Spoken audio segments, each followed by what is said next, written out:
Welcome, I'm teacher Lisa. Today's class is all about phrasal verbs. Phrasal verbs are very important. Let's take a look at the introductory sentence. So phrasal verbs occur in many different forms. They have two or more parts which are sometimes separable. They are very common, especially in spoken English. This is what makes them very important. Phrasal verbs are used like crazy in spoken English, not as much in written English, but spoken English. So if you want to improve your conversation skills and understand people better and sound more native-like, learn those phrasal verbs. Well, what are they? Let's look at the examples. First of all, phrasal verbs always contain a verb. That's why it's called phrasal verbs. And then one or more particles. We do have to remember that the verb can be different to form many different phrasal verbs. So we're going to show you some examples of that. Let's look at the two that are here. We must check in at noon. So check in is a phrasal verb. So we have a verb and then we have a particle in. We can use the same check in, but this time it's going to be checks in. Why? She always checks in early. So we're using the same phrasal verb, but remember, verbs always have to agree with the subject. So in the first example, what is the subject? We. We is plural. So therefore, the verb has to agree. It also has to be plural. Remember, plural verbs know S. Singular verbs, singular subject, you add an S. So in the second example, she always checks in early. We have to add the S for checks because what is it agreeing with? The subject, and it's singular. Remember that. Verbs behave differently than nouns. How do we make a noun plural? For example, chair. If you want to make it plural, you say chairs. You add an S. That's how you make a noun plural. Verbs do not behave that way. They actually do the opposite. So if you want to make a verb plural, you remove the S. And we see that here in this example. We must check in at noon. If you want to make the verb singular, in the second example, we add an S. That's a good way to remember it. Add S, singular, SS. She always checks in early. So now we know what they are, what phrasal verbs are, and how we form them. So can you spot the errors based on what you just learned? So rewrite the sentences correcting the errors in the phrasal verbs. Go ahead and pause the video and see if you can spot the error in all 5 of these sentences. Let's look at the first example. He works out at least twice a week. Here's the error. Because we have to agree, he works, we need the S, out at least twice a week. So why?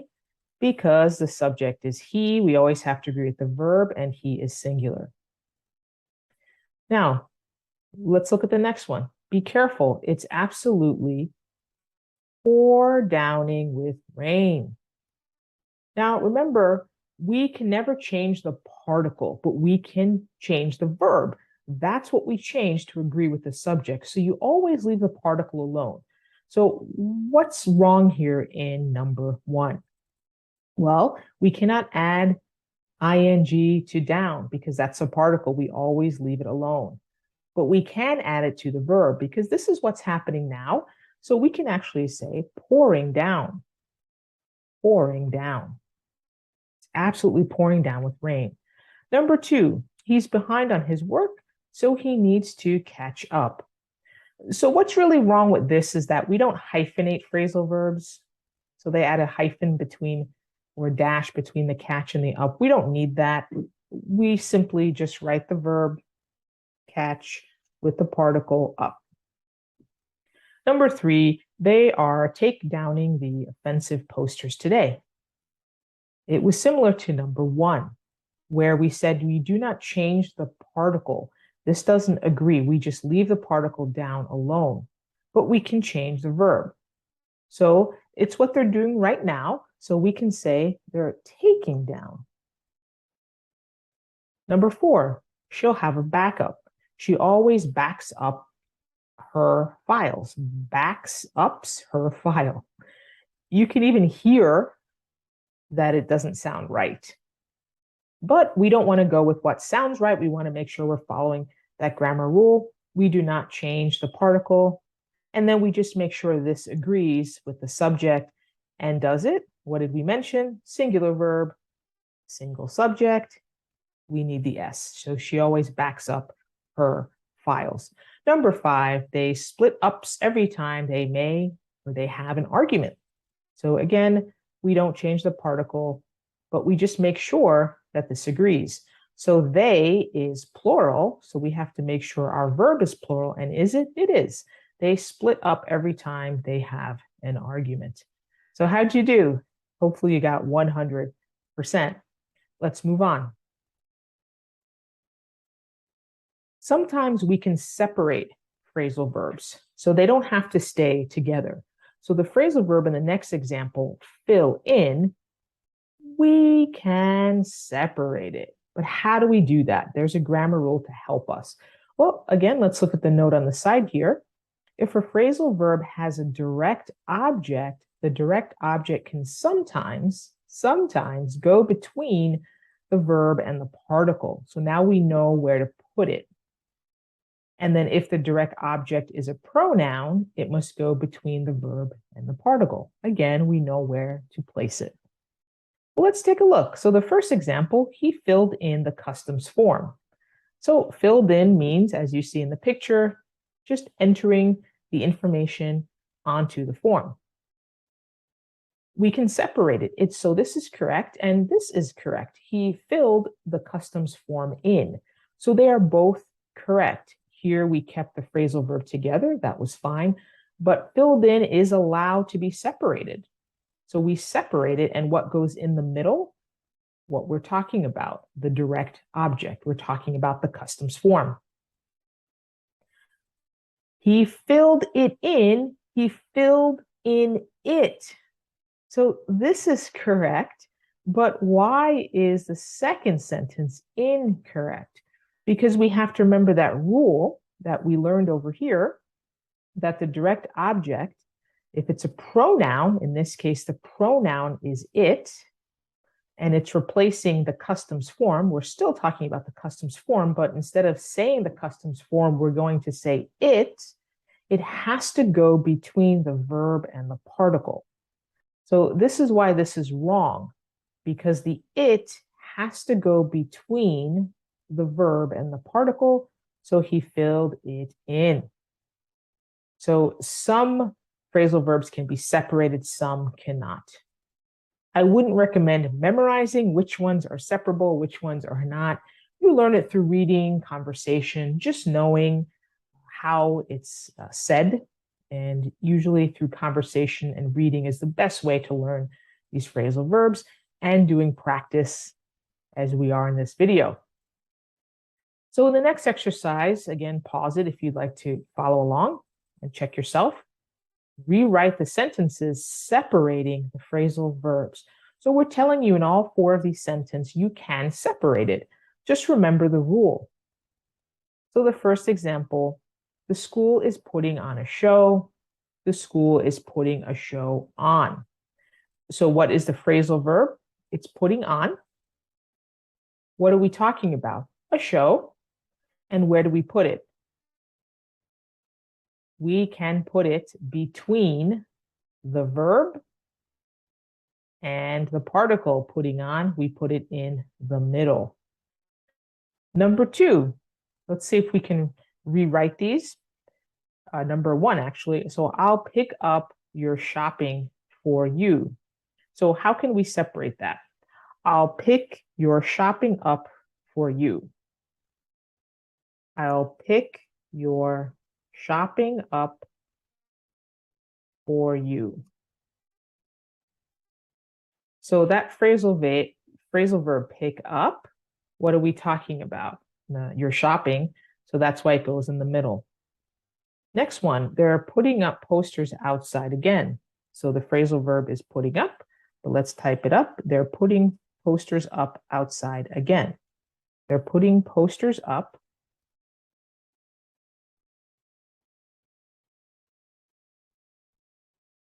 outside again. Number 3, have you checked out the restaurant menu? So what's checked out? So checked out in this sense is not checking out of a hotel, but looking at that menu. Have you checked the restaurant menu out? I'll put that on here. Have you checked the restaurant menu out? All right, so those are both correct. So remember, we're not correcting it. We're not correcting these, we're rewriting them. We're allowed to separate them. So both of these sentences are correct. And our last one, he hasn't set up the computer yet. Why hasn't he set up the computer yet? You can also say he hasn't set the computer up yet. He hasn't set the computer up yet. All right. Okay, so we separated the set and the up. So the next exercise, we're just going to practice rewriting the sentences using the pronouns. So remember the rule. So the first example, she is looking up the location. She is looking it up. So we've gotten rid of the location and we just replaced it with it. And remember, if it's a phrasal verb that can be separated, right, then we can just put that pronoun in between the phrasal verb itself, the verb itself, and the particle. So let's look at the next one. He should ask Mary out if he wants to. He should ask her out if he wants to. So let me type them up so that you can actually see the entire sentence and then check yourself. So he should ask her out if he wants to. So Mary is the her. That's all we've done. Remember to take out the recycling later. Remember to take it out later. Remember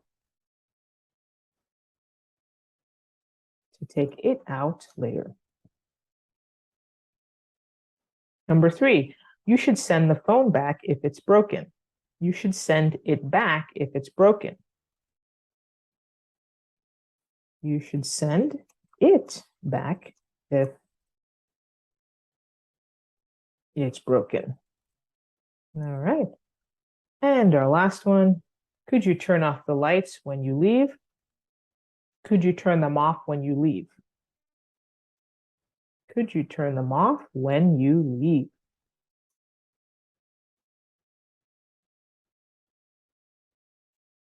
So we are using the pronoun them because lights is plural. How'd you do? Hopefully you got 100%. Okay, let's move on.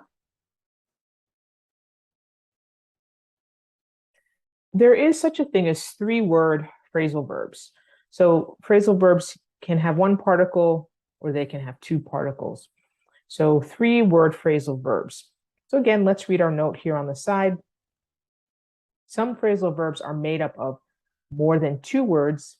In such cases, the spoken stress falls on the second word. Well, what is stress? Stress in English is where our voice goes up. We hit that syllable or sound a little bit more. We emphasize that sound a little bit more. Our voice goes up. So in the phrasal verb comes up with, we're going to go up on the up. That is the second word in the verb, in the phrasal verb. So this is where we're going to go up. So we read it, she always comes up with exciting travel plans. We don't read it, she always comes up with exciting plans, or she always comes up with exciting travel plans. No, it's actually correct to say she comes up with exciting travel plans. Up on the up in this case.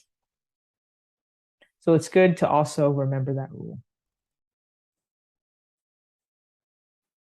So here we have to match the phrasal verbs. The first one is done for us. Go to a place of departure with somebody to say goodbye. See somebody off. So you might go to the airport to see somebody off. The next one, stop someone from going somewhere and isolate them. It's to cut off. You can cut someone off or isolate them. Number 2, pause a journey in one place before continuing. So you're going to stop off. So maybe you're flying to Australia, you might stop off in another city or country before continuing your trip. Sometimes we call that a layover. Number 3, to start flying, just to take off. I'm going to take off today. And start a trip, you're going to set off. So the phrasal verb can be replaced with the actual definition. It takes a little bit longer sometimes, but that's fine too. So if you don't remember a phrasal verb, you can always just explain. Sometimes we might know it exists, but we can't figure out which particle it was and which verb it matched with. You can just simply explain it. That's fine too. So let's move forward. Here's our final exercise. Look at the pictures and use the phrasal verbs that we learned earlier to complete the sentence. So the first one was done for us. I like to stop off for coffee on my way to work. So you notice the picture here. She's stopping off for coffee. So remember the stop off, we used it earlier as if we're on a trip and we had a layover before we continue. So you can do the same thing. With the way to work, you're going to stop off. Of course, it's a brief stop, maybe 10 minutes to get coffee and continue on. So let's look at the next picture. Picture number 1, we have picture 2, 3, and 4. So take a look and pause the video. Number 1, our plane was due to an hour ago. So what did we learn earlier? Take off. So we're thinking we were going to start our journey or take off, but it didn't happen. Number 2, we have to really early for our vacation. So again, take a look at picture number 2 and set off. Yeah, we have to start or set off really early. Number 3, he went with her to the train station to, so he's saying goodbye to her. How nice. He went to the train station to do what? So 3 is see her off. See her off. And our last one, they missed the ferry, so they were from the mainland. So they were isolated. So what does that mean? They were cut off. Oh no, they're going to have to wait for that ferry to come back. So how did you do? Hopefully you're getting more comfortable using these phrasal verbs. All right, see you in the next video. We're going to cover narrative tenses. Thank you for watching. This has been Teacher Lisa, your ESL video instructor.